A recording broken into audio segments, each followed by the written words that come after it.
How we doing? Hello. I don't want to ramble too much because I just want to talk about Spider-Man. So let's jump right into things. Let's keep our minds busy.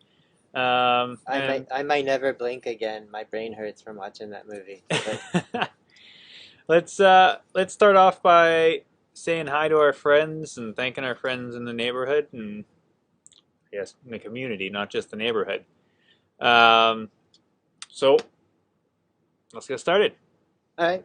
I'd like to thank our guys, our homies, Justin at the Big Country.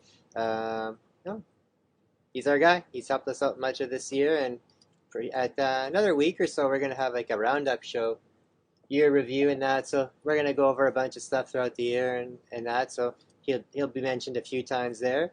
And our friends from the Tags group, the Things Are Getting Sketchy, they should be having a show this weekend.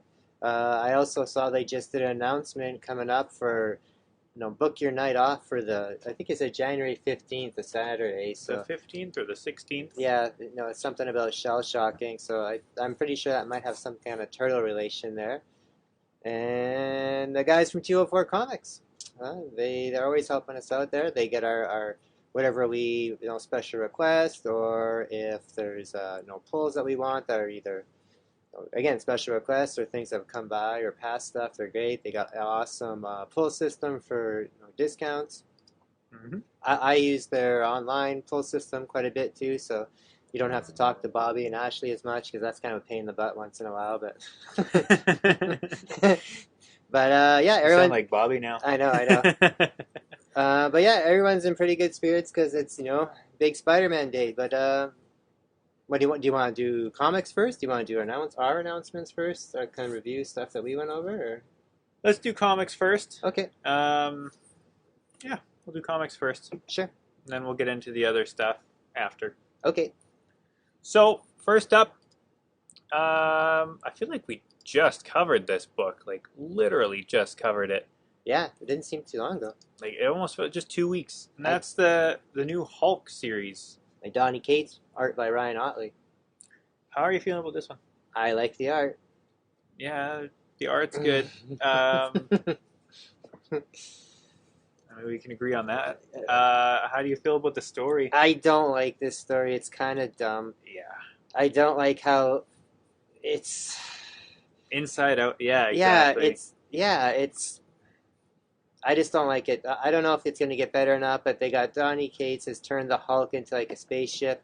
He's going through dimensions and stuff, and I don't even know where he's. Is he in space? Is he? They say interdimensional, so it's kind of I don't know. There, I'm not liking it. No.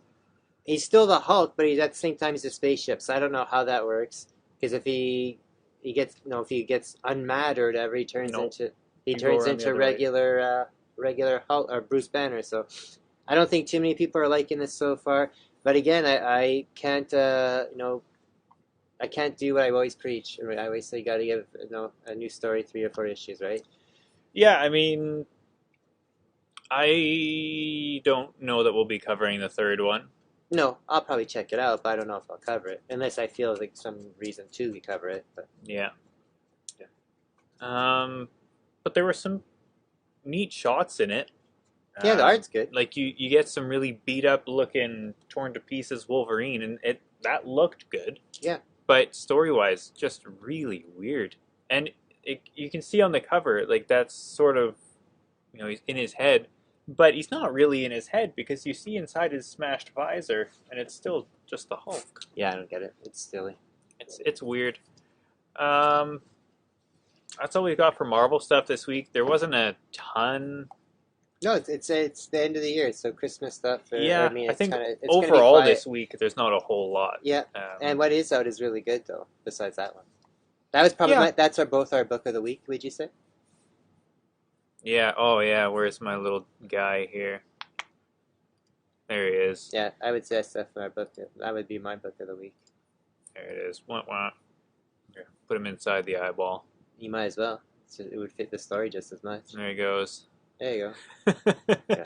Book of the week. Yeah, I don't like that one. But our next one is pretty good. Yep. and we like the last issue they had of it as well. Hmm. And that's Robin and Batman. Right.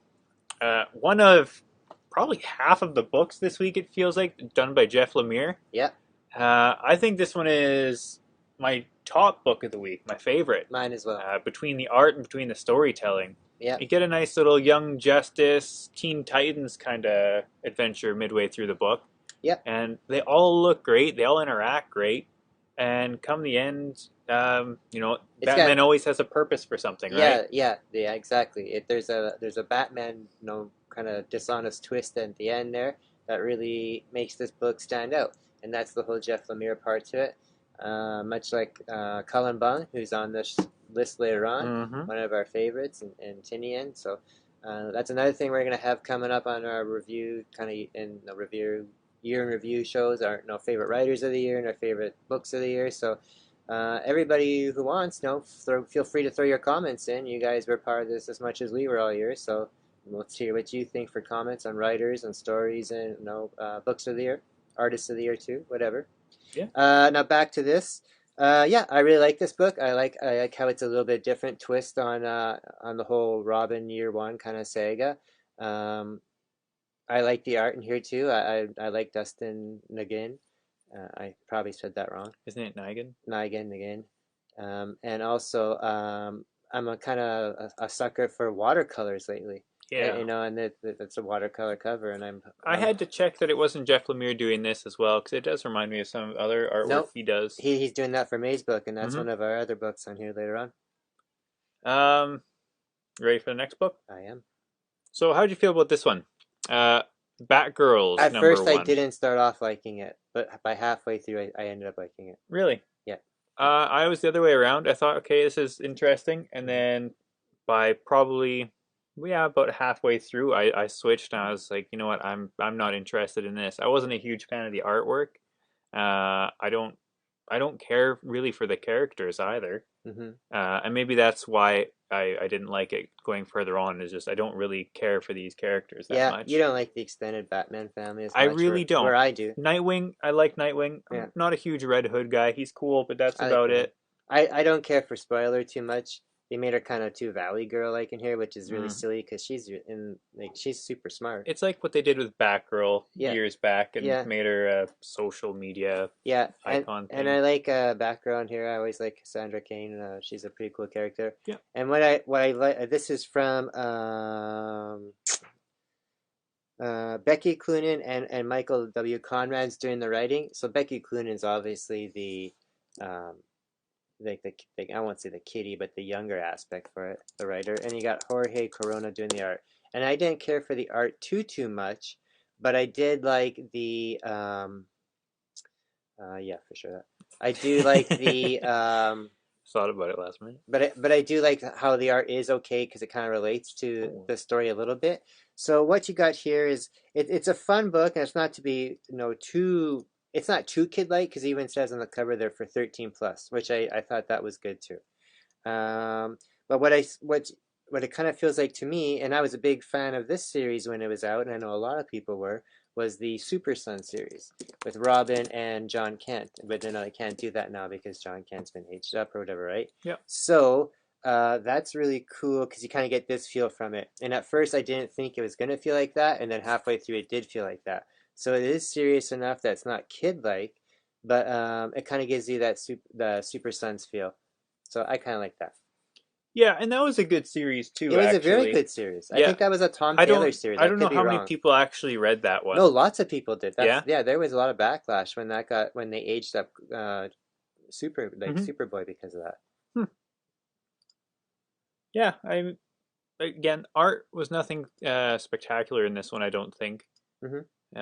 It's more that weird art that I'm not liking in some of those other indie books we cover, which are a little bit more punky, I guess. Well, I think it's a little bit has more of that anime influence to it for sure.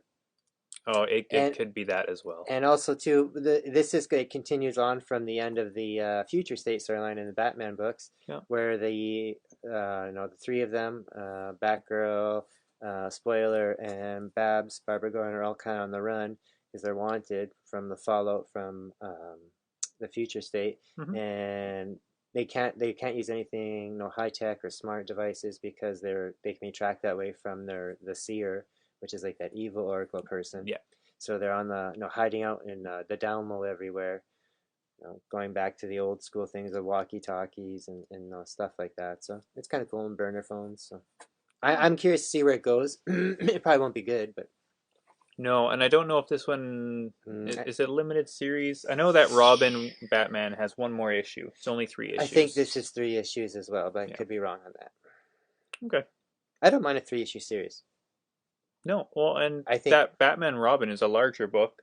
yeah, well, yeah, those are 42 pages. Yeah, they're bigger books. Yeah.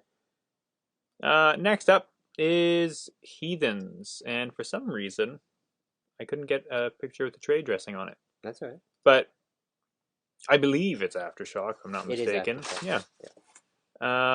Yeah. Heathens. Cullen Bunn. A really good series. Oh, and it's also Heath Amadeo. He does the writing with Cullen Bunn. Mhm. And then you got Sammy Cavalli doing art. Now you can go. Sorry. Yeah. No, No, I always like to talk about who creates it first. it's a really good series. I've been really enjoying it. Yeah, you like this one more than the other Aftershock one, Seven Swords. Seven Swords, which yeah. is kind of similar. Which it is. It's a very similar thing, but I don't know. This one I think because it's more like multiple, Mm-hmm. I don't have the words right now for it. Well, in that Seven Swords one, it's all these More characters, but they're brought together. Flavor? Yeah, The other ones are all swordsmen. yeah. Where this one here, it's agents from hell, like famous people we know from Agents of Hell, who've been picked to create a team to go after people like souls and stuff who've kept escaped from hell. So they're basically hell's bounty hunters. And you got, I know, some pretty badass people, and they're like Billy the Kid and Bugsy Johnson and Lucky Luciano and that I forget who that badass girl pirate. I forget what her name is. But yeah, so you got all those Is it characters. Anne Bonny? No, there's like her name is like Xia or something like that because she's Asian. Yeah, that's what I it is. can't remember their names. I got most of them there. So that's what it is. It's the story continues on. It's a group of, like I said, supernatural people from hell are selected to gather up these rogue spirits, and you get more. This issue is more backgrounds on each of the individual people, kind of like individual flashbacks throughout the issue while they're dealing with the problem at hand. And I like the art in here. It's kind of like pre-code horror stuff or like pre-code detective stuff, but just a little bit more sharper, a little bit more modern, like, but has that definite pre-code horror feel to it. Yeah, I could see that. Yeah, but I'm enjoying it. I really like this Aftershock book. And one thing I will mention too is the other day there we showed pictures of Andre Muti doing signings at the C2E2 at the Aftershock table there, and he did one of the variant covers for not variant but ratio covers for one of the ratio covers for that Heathens #1. And again, like I was saying earlier about watercolor stuff, he does amazing watercolor stuff. So the next little while we're probably gonna, I won't say for sure because I don't want to jinx anything, but there's a good chance we will be able to get him on the show for an interview. So that'll be interesting. We haven't talked to an actual artist. We've talked to writers so far, so it'll be interesting to get an artist take. And again, I really like his stuff, and we've said that even before the chance of meeting him, how we like his painting stuff, like Maniac from New York and Heathens and those bunny mask covers. We'll see what happens. There's lots coming in the new year. Yeah, well, I'll save it for later. I'm going to talk about more stuff. Yeah. Okay, go ahead. Next up is, it seems like a lot of our favorite books are out this week. Yeah. And I don't know if they're just trying to get, finished on a strong note. Because I think the next 2 weeks, I don't think there's really a whole lot coming. I don't think so. But that's Primordial, issue number 3 are we on 4 now? 4? Yeah. And I thought this was the last issue, but it's not. No, I'm really liking this series, and I wish they would focus on the humans less because the animals. I mean, this issue is mainly the animals. I was gonna say there's barely a page of humans. This has been one of my favorite issues so far. This is one of my favorite books of the year. Yeah, I would agree with that. Yeah, and again, this is another one that does that watercolor painting target that Andrea Sorrentino. But again, we said he's been one of our favorite artists all year as well too. Yeah. And again, Oh yeah. Jeff Lemire. Again, so just in case anyone hasn't watched our show, and that's not, if you haven't, shame on you. Here's you got the astronaut animals, so which happened in real, the monkeys and the dog that got Cosmo sent dogs, up, Cosmo chimps. got sent up to space, and in our reality, they all came back down or whatever. Oh, that's the second time I caught myself saying that. And so then they all came back down to Earth, and we continued on our space programs. But in this universe, or this story, the animals disappeared. They said they blew up. Well, they disappeared for real too. Yeah, but they said they blew up in an accident, and then they stopped the space programs. Well, and then these people are like X-Files type of people where they're trying to bring the truth out in that. But what's going on is we see that these animals weren't blown up. They kind of did like Interstellar, and they got sucked through like a interdimensional black hole, and they've been having something going on the other side. So what happens here in this issue is more of the same. You got the animals, they're trying to find their way back, and they do find their way back. But on their way back, they kind of get lost in space type of thing. Something happened. Yeah, they had a little malfunction on they their got off course weird and stuff spaceship like that. thing they've And manifested from and their they kind of mind. have to go into like Sliro or frozen sleep or whatever to stay alive because they're off course. And then you find out that back on Earth, and again, like you said, it's the '60s there, and they've shut down the space program, and they send out one last message out to space to try and know, because they think that they know what's going on, that they know the animals aren't dead. Well, as you see at the end of the issue, that this space message just kind of floats in space for like 60 years, and it picks up in our time now. 2024. Yeah, from 1962, and then the animals hear this pinging, or I guess the ship hears this pinging, and then the animals start to wake up. Yeah. And I thought this again was supposed to be the last issue as well too, and I guess it's not. So I guess we're going to find out now what happens like 60 years later, and these animals wake up, and now they're back in Earth's orbit. So, another weird, Jeff Lemire writing, which is so awesome. So. Yeah, it makes me wonder if. Oh, this is from Image. I forgot to say that. Yeah. No, I've got the Image banner up. I know, but it's always good to. I'm not sure if when they come back, if these animals will continue with their heightened intelligence. Yeah. Or if they'll go back to being regular animals. Right. So who knows how long this series is going to be? I thought this one was maybe it's 6 issues. It must be. But who knows? This is one that I'm glad is going on longer than I expected. Yeah. Amazing artwork all the time. Such good artwork. I love the psychedelic. Yeah, that's one thing we had mentioned in other issues of this series is that there's like multiple different styles of your artwork. Oh yeah. Because they go through, like you said, alternate dimensions, like traveling through interstellar type stuff. So that's what's kind of cool too. And the one guy does all those. The one guy does all those different styles, which we always thought was kind of amazing to do that. Cool. I'd like to mention that again because that's what I appreciate about this book too. Cool. I think our final Image book. Let's skip a look ahead here. Yeah. Oh, I split those up by accident. Our final Image book we've got is New Burn, issue number 2. Chip Zdarsky.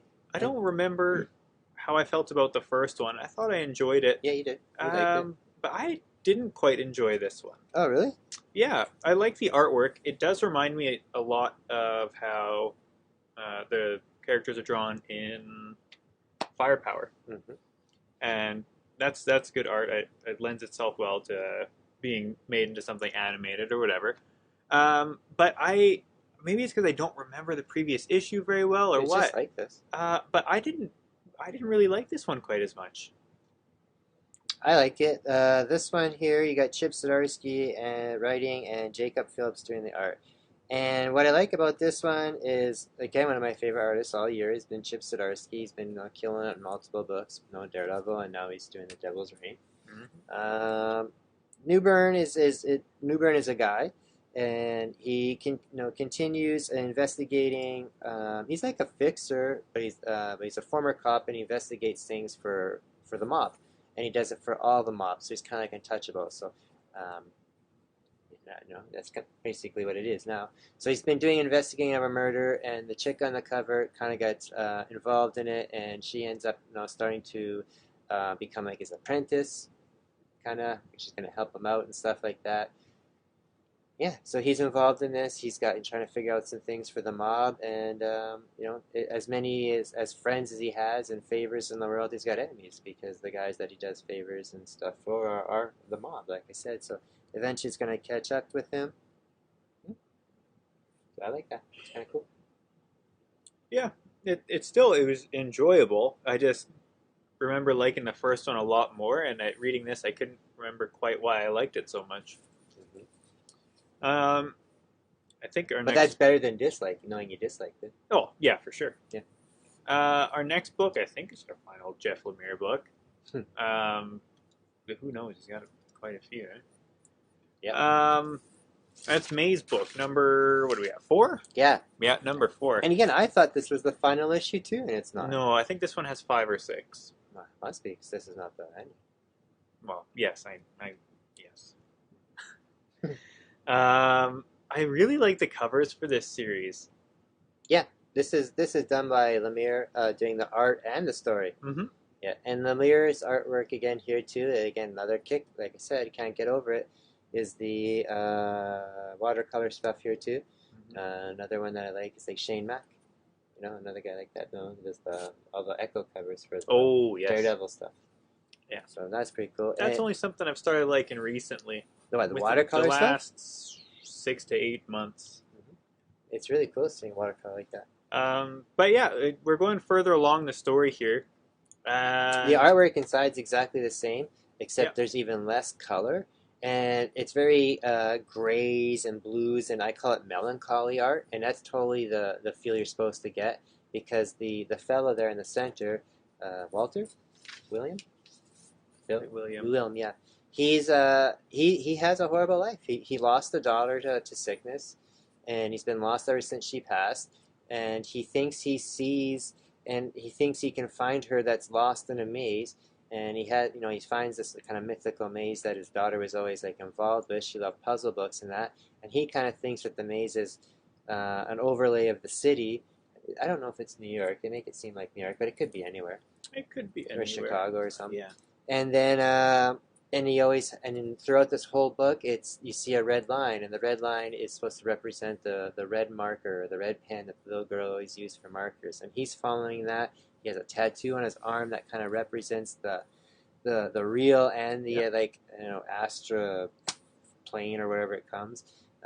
He's found like this magical entrance in the last issue to get into like what seemed to be like this dream world in that, and he found the talking dog, which was his neighbor's dog, and so now he's going to be like the guide, and we thought, okay, now this is going to be like this labyrinth type of thing, the old David Bowie movie. But when you start off in this book here, it's still the same thing. It's all melancholy color in that, and he's back in the alley where he disappeared to go into this magical world, but now the dog is there talking to him, and it's like this world is not the magical world that he thought it was. It's actually the real world, and that's just the way his mind was trying to process it, I guess, is the best way to put it. Yeah. So now he has this magical map in his arm to get through the real world, and it still has magical aspects to it, because there's like the talking dog, and there's other stuff that shows up in there. And yeah, it seems like his dream world and his real world are colliding more and more with each issue. Yeah. And we talk about that red ribbon that, it's her sweater, and red is just associated with the daughter. Yeah. And it's seeming more that this red color and this red string in particular is symbolizing his madness, right? And the more he follows it, the deeper and deeper he delves into that. Yeah. Because by the end of this, he runs into what is only described as a demon. No. Is like his inner demon. Yeah, but you missed. That's my interpretation of it. Yeah, but you missed what the real metaphor of that demon is. He's in a maze, and that's the Minotaur. Minotaur. I know. Yeah. But I'm saying, like, if we're looking at it, from the Minotaur is blocking him. It's his obstacle. Yeah. So we don't know if that's real or if that's like the mythical part. So again, another Jeff Lemire book that's left us, wanting to see the next issue, no matter what. Oh, for sure. Yeah. Next up, another one from Dark Horse, Hmm. and that's Cloaked. Yeah, this one was kind of interesting. This one is interesting. Yeah, it's Batman as the Punisher, but it's not quite just that. No, Um, it's better just to describe it what it is instead of trying to make a comparison. but You that is got what the character I is. know you got Mike Richardson doing the writing, and I'll probably say this wrong. Uh, Jordi Armang. Oh, I had it right. Jordi Armangal doing the art. And what it is you got the richest man in the world, and he hires a former cop now. He's a PI, and he's been like nobody likes him. He's been like discredited and stuff like that. Stuff like that. And he hires him to find out what happened to this cloaked character. And he like Carter said, he's a Batman type of character, but he is very he's a total vigilante. He just kills. He doesn't leave any criminals alive behind. He just takes them out as much as possible. And he disappeared 25 years ago, and he wants to figure out his identity and where he's been the last 25 years. And Hmm. the only reason he tells them why he wants to do it is because he wants to thank him, because he said I guess he rescued him at some point many years ago. Yeah. I also think there's something more to that, because it just seems a Yeah. little suspicious. So Yeah. I also think that maybe that old guy that hired him is also the cloaked guy. I think it could be him, and he's looking for a Like, successor or yeah, something that's what I now. was thinking. Yeah, Cool. I got Dark Knight Rises. Yeah, kind of vibe that's from it. okay. But you And can't not compare this guy to Batman. but He even has his own Joker character. yeah, but that's it. That's just like the cliche. Like that's like the trope it's supposed to be. Like Batman's a Yeah. trope nowadays. So Yeah. yeah, and that's what it's about. That he wants to find out. Oh, and how it works out is the PI guy goes and interviews a grown up version of his former Robin, and the guy has kind of cashed in and read some books and stuff like that about it. What's the third time? And he's he's made a life off that. So but he's hit hard times and because of drugs, and nobody just wants to hear these stories anymore. So he goes and interviews this guy and actually finds out that all the stories were made up. And what really happened all those times is this cloaked guy wasn't using this kid as a Robin type. He was basically using him as a bait and a decoy. He would just pick him up, give him $20, and send him into as a distraction into like the crime area. And then when Only marginally better than another Cape Crusader. yeah, and then he would, as soon as everybody got distracted by that, he would jump in and kill them all. So I mean, and then he would just drop them off, and then he ended up taking the credit for it all after he disappeared. So it has its little bit of definitely it's Miller-verse type twists on stuff and that. So we'll see where it goes. Oh, that's number 4. And I said see where it goes. I said stuff like that. Oh, I didn't hear that. Yeah, so I tuned it out now. I know you did. But But yeah, enjoyable. We'll see where it goes. yeah. And so our next book is probably my least favorite book this week. And, I thought the Hulk one was. Oh, that's true. Hulk's pretty close. Mm-hmm. Hulk is pretty close. And I don't remember if we did the first Of Oswald, this series. we did, yeah. And it's Oswald's Body. If we did the first one, I don't think I read it. You might have missed that one that week because we couldn't. The Oh, storm that or was during something. the yeah, that's true. So From Boom. and yeah, I normally like a lot of stuff that comes out of Boom, but Yeah. this You got Christopher Cantwell writing, and then you got Luca Casagoglia doing the art.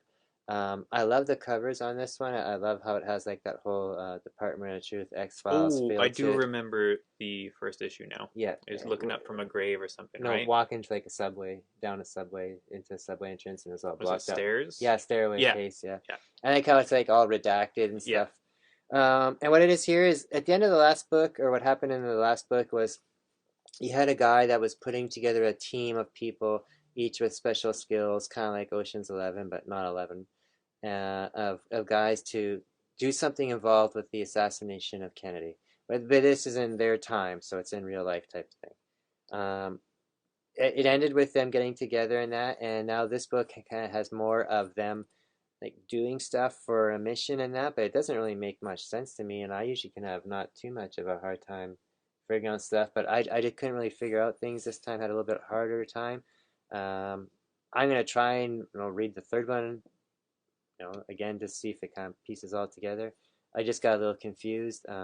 Maybe that's to fit with the theme of redacted Yeah, and stuff. They're meant to feel like you're missing a bit of it. it could be. Missing Yeah, a piece of it. yeah. So that's why I said I think I might need to read the Hadn't third really thought of issue. it that way. I think I might need to read the third issue, and I think this might be a book that's better off read like in one sitting, like all the issues all at once In a type of trade thing. or something. Yeah, just so you Yeah. can, because it's pieces of it are confusing, but all together it's like a puzzle. It makes more sense. So that's the only thing I thought was a little off about this one. I guess you count that same thing, really. Yeah, that's pretty much it. Like I said, I think, or like you had said, it might be better all at once. Mm-hmm. But yeah, it feels like you're just missing something, and maybe that's intentional. Could Now be. looking back on it, that Yeah, being conspiracy and you don't know what's going on. And yeah, at the end of this one, Kenny does get shot, but you're thinking, well, I thought they had something to do with that. But they were kind of not involved in it. It seemed like so. Yeah, very confusing. okay. It might be. Yeah, it might be. Like I said, just worth the read again. Because some books. When they're done, Yeah. maybe. Well, let's talk about Hawkeye. Let's Well, let's address one thing first. what? We went and saw Spider-Man. I have a thing for Spider-Man here. Okay. Don't worry. We'll talk about Hawkeye. Okay. Another, and I don't know if it's just this series. It doesn't seem quite as action-packed as some of the previous ones, whether it's Loki or Winter Soldier or WandaVision. There's not as much action. Well, not as much as Winter Soldier for sure, but I didn't find Loki had a bunch of action. I guess not. No. But this one, it feels like it's a lot of character interaction Mm-hmm. and a lot of world building, I guess. Mm-hmm. Rebuilding that idea of a street level hero. Mm-hmm. And I'm really enjoying this series, and this episode is much like the previous one. Not a ton of action, a lot of discussion, a lot of character bonding. Character bonding, and that's the one thing I will say. I wasn't a huge fan of the Black Widow movie, and I don't really care for the Russian Black Widow, or not the Russian, I guess they're all Russian, but the blonde, Yelena, that's in this one issue, or this episode. And maybe we do that backwards. We say issue on shows and episode on comics. Yep. And this is one where if she wasn't a Black Widow, I would say it's an okay character. But if she wasn't a Black Widow, then she wouldn't be on the show then, right? She would just, wouldn't make sense. But I don't care for her as a Black Widow. I don't think she is technically a Black Widow. Yeah, they are. They're all Black Widows. I know, but the idea of that they're Black Widows is sort of what the point of the Black Widow movie was, is doing away with that program. She's in the show and they call her Black Widow, so why do you gotta argue? It calls her a Black Widow assassin. Mm-hmm. So either way, that's pretty much a Black Widow. Yeah. Okay. He could be assuming that it's still, from what he knows about Natasha's past, not realizing that they're going around fixing that. Yeah. Okay. Anyway, so yeah, there's a really nice scene between Kate Bishop and Yelena is it Bolov or Bolinov, something like that. And that's interesting. And she is a lot like the banter you see in the Black Widow movie between her and Natasha. Natasha. I was just thinking David Harbour, Red Guardian. Mm-hmm. Sort of that like goofy, nonchalant, and that's fun because it works really well with Kate's character. And not a whole lot of other stuff happens. We do get a confrontation between Clint as Ronin and Echo. And that is good. Nothing too major happens there. He's just sort of saying like, "Hey, let's drop this. Like I'm done being Ronin. And by the way, I really only killed your dad because they were set up, and I was told that I was there by your boss, or by, your boss, his boss at the time." There's a rat. Yeah. So we'll throw this up. Spoiler alert. And because everyone's talking about it already anyway, but it was confirmed. There were so many references in that show before he shows up at the end, or he gets shown a picture of in the end. There was Fat Man Motors. There was the big guy. There was so many different references to this guy, and it's the Kingpin. And even in the title, in the beginning, I guess it was at the end they showed the credits, but it says Vincent D'Onofrio. So we've all been waiting for it. The Kingpin is back. He's been reintroduced. He's not longer just a Netflix guy. He's in the MCU. Yeah, and that's exciting. We don't see him in person just yet. It's a frame, right? It's a still picture, from a security camera. Yeah. But it's definitely Kingpin, and he says, "Yeah, that's the guy I was worried about, Kingpin," and drops it so nonchalantly, and it just ends. And then it's followed by the Grinch theme song. You know, "You're a Mean One." Yeah. So that's going to be a good final episode next week. They've got a lot to cram in. Yeah, that's the thing. This whole series, I mean, it has been a Hawkeye series, but this series has been so much more than that. It's been, like you said, a universe builder. Yeah, it's reintroducing street level heroes. It's going to be from the cosmic level back down to this. Those characters from those Netflix, are always been my favorite. Daredevil, Luke Cage, Jessica Jones, not Iron Fist, because that's not going to be brought back. They'll be recast for sure. Those have always been my favorite heroes. Like even on the Spider-Man, Moon Knight, even on the DC side, like your Batman. I've always loved like a street level person because, I mean, who can really relate to like a Superman and stuff like that, or like an Eternals or a Hulk? I mean, we all love those things and that, but come on, we all love when someone is just human. Yeah, and like Kingpin is both of one of our favorite villains. Yeah, and his first appearance is one of the most iconic comic book covers of all time. And same, Spider-Man No More.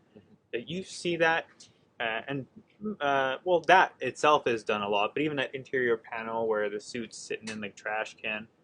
And we were lucky enough to get this ourselves a couple months back.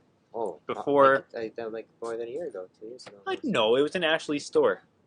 No. You got it from Ashley. Okay, well, so that would be like almost a year ago then. No, he only opened up in like February. So there's ours.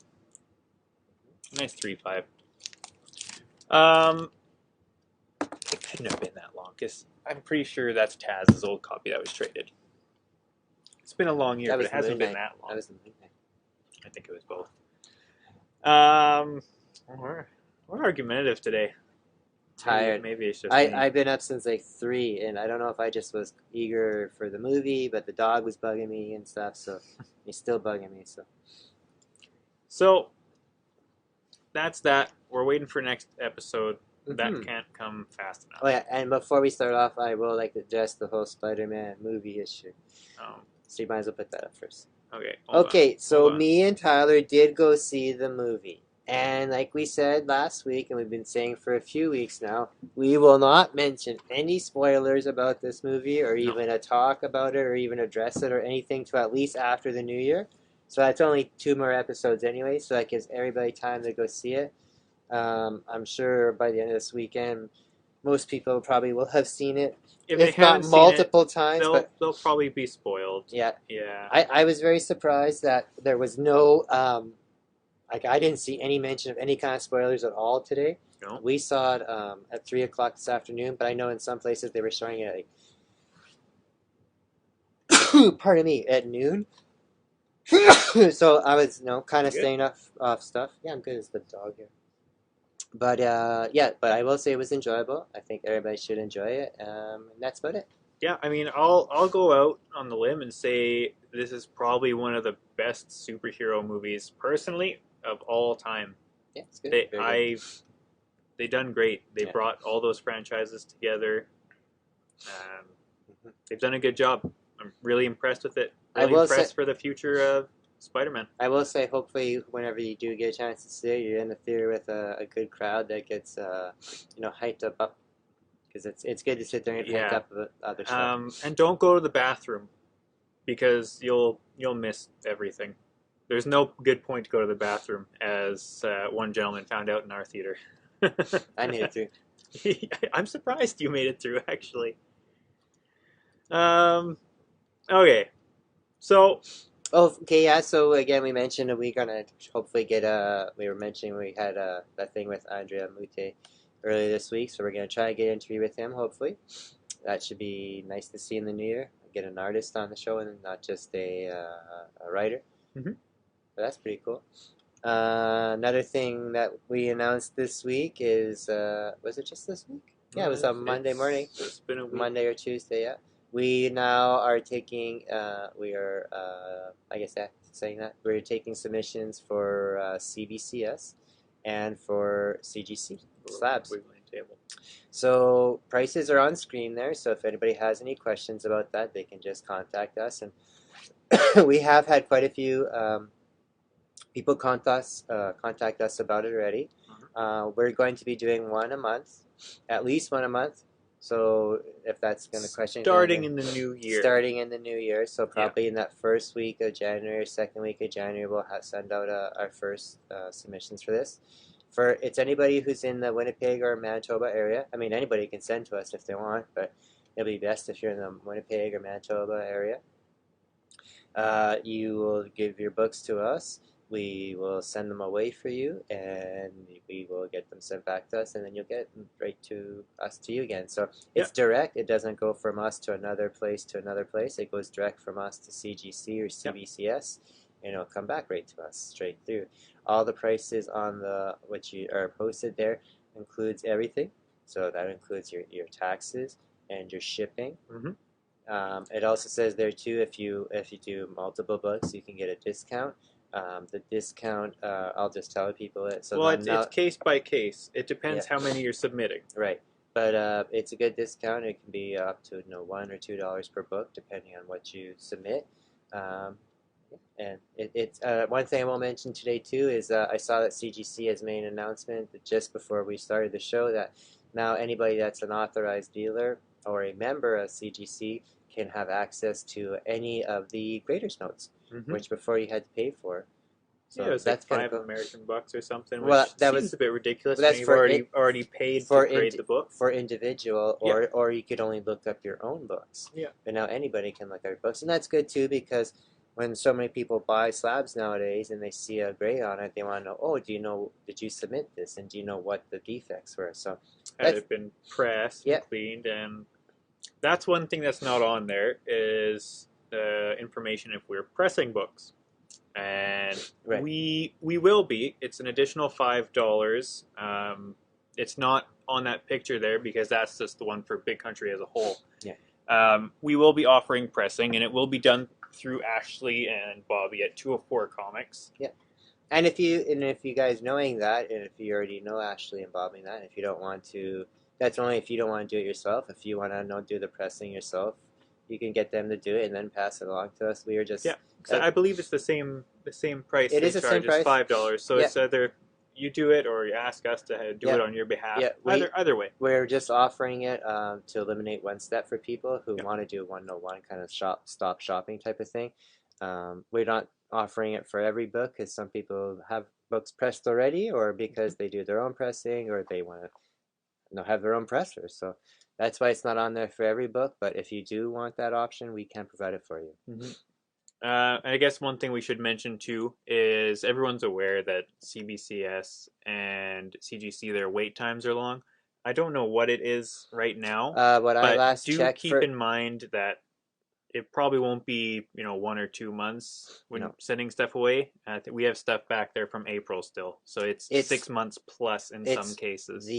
What they said when I checked yesterday, the submission is 132 days, business days. Once it's in their system. Once in their system, so it can be sitting there for even months. longer. Yeah, but there are some options there that do speed up faster, like there's the fast track. There's fast track and a walkthrough and stuff. So that's a little bit. But I mean, that ends up costing. I think walkthroughs only offered for books over a certain value. You're paying a percentage. Avengers, ASM1. But you're paying way more for that. So. Oh, for sure. Yeah. But when you have a book like that, are you really going to want to send away your first Spider-Man and wait 6 months, or are you going to want it back in a 2-week turnaround? That's totally different. Yeah. But we're talking like if you're sending out last month's issue of Batman. Yeah, you're not gonna be wasting your time there. I don't know what else is we didn't have a whole lot of books this week. Like we said, it wasn't a incredibly busy week for books. No. They were all pretty decent. I think next week is actually pretty slow for books. And that's one thing we should mention is with next week being Christmas well, I almost. think the 23rd It is, yeah. is the Thursday when we normally do the show. We won't be doing a show next week, but maybe we'll pre-record something. Maybe we'll have the end of the review thing. That's what I was thinking. Is maybe we'll have that end of the year review and just have that to go live around the same time as what is 8 o'clock. Well, we can just post it, whatever. Yeah. So keep that in mind. I know but someone is gonna miss us very much. We'll be back in. There We'll be back in 2 weeks though. Like we'll do one right before the New Year's. Yeah. Let's see. I haven't looked that far ahead. Well, that'll be the 30th. It's. Oh yeah, the 30th. Yeah. So. Yeah. So we should be back the 30th. Mm-hmm. I would imagine anyway. Yeah, there'll definitely be some books. So we'll cover next week's books and that week's books all together, because I'm sure that, like I said, there will only be a few books. You know, there won't be a lot. Yeah. Cool. And like I said, next week we'll for sure do that now. Next week we'll have the year in review. Our first year in review. Not even a full year. No. What? 8 months. 8 months, yeah. Pretty crazy 8 months, man. It's been a long 8 months. I posted a picture on my Instagram today. I have an Alexa that looks like a little clock, and it said to me, on this day, it's the 2-year anniversary of COVID being found or being announced found in China. And I was like, well, that's a great thing to wake up to. That's been a long 2 years. A year ago, I wasn't even working. We were off lockdown. Yeah, a year ago, I wasn't even working. Yeah. 2 years ago, I wasn't working either, I guess. Cool. Alrighty. We will see everyone 2-ish weeks. Well, you'll see us next week. We won't see you. So everybody enjoy your Spider-Man fixes. Yeah. Happy holidays. Merry Christmas. And we'll see you around. Bye, guys.